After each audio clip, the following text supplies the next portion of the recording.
रणजीत सिंह, जो कि मात्र 17 साल की उम्र में सन 2000 में भारतीय सेना में भर्ती हो गए थे। वह पंजाब के एक छोटे से गांव से थे।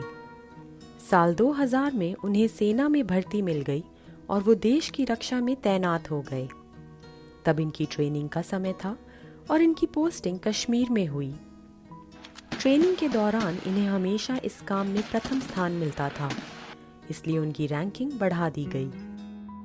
कश्मीर में बुरहान वानी की हत्या के बाद बहुत सारी जगह प्रदर्शन चालू हो गए और कश्मीर की जनता अपना गुस्सा दिखाने के लिए हमेशा भारतीय सेना के ऊपर पत्थरबाजी करने लगी।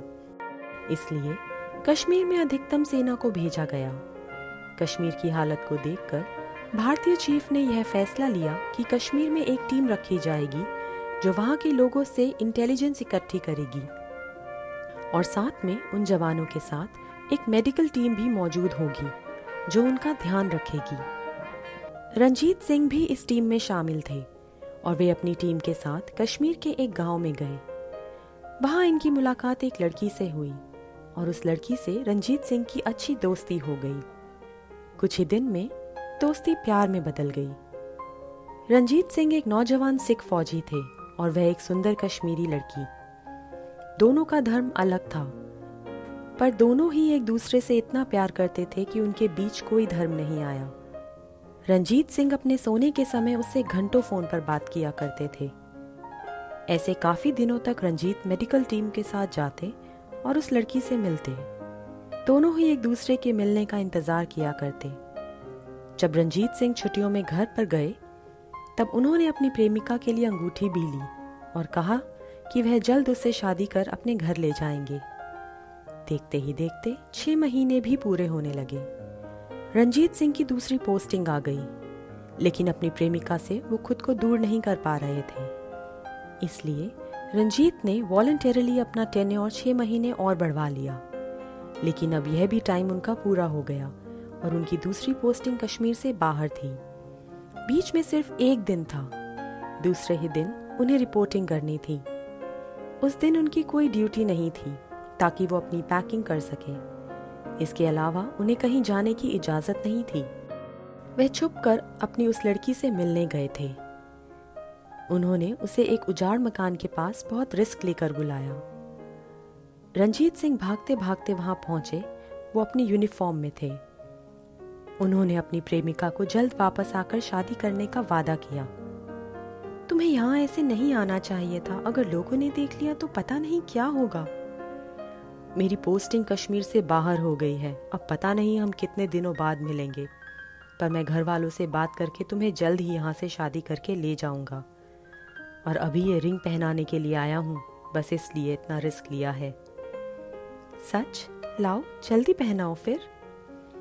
और रिंग पहनते ही जैसे ही बाहर आए, सामने एक लंबी भीड़ गुस्से से उन्हें देख रही थी, जो उस पर यह आरोप लगा रही थी कि उन्होंने उस लड़की का रेप किया है। भीड़ उन्हें मारने की धमकी देने लगी। वह उस भीड़ को समझा रहे थे कि वह उस लड़की से प्यार करते हैं और यही बात वह लड़की भी उस भीड़ को समझा रही थी, लेकिन कोई भी सुनने को तैयार न था। भीड़ से बस यह आवाज आ रही थी कि इस फौजी ने उस लड़की के साथ बलात्कार किया है। रंजीत ने उन्हें समझाने की बहुत कोशिश की, पर वहां लोगों की भीड़ ने रंजीत की एक ना सुनी। लेकिन उतने में एक आदमी ने कुल्हाड़ी से उनकी ओर जानलेवा हमला किया। रंजीत ने अपनी गन हाथ में लेकर उन्हें चेतावनी दी, जिसके बाद उन्होंने अपनी जान बचाने के लिए उस आदमी पर गोली चला दी।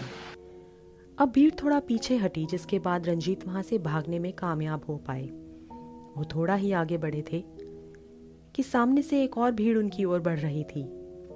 भीड़ उन पर पत्थर फेंक रही थी। भारी भीड़ ने रंजीत को घेर लिया।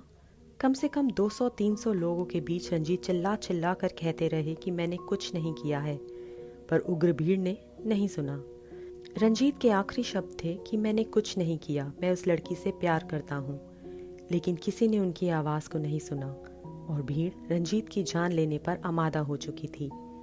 उन्होंने एक बार अपनी प्रेमिका को देखा, वो रो रही थी और रंजीत ने यह सोचकर कि सभी भारतीय सेना के सम्मान के लिए अपनी बेगुनाही साबित करने के लिए अपनी गन से खुद को शूट कर लिया और वह शहीद हो गए।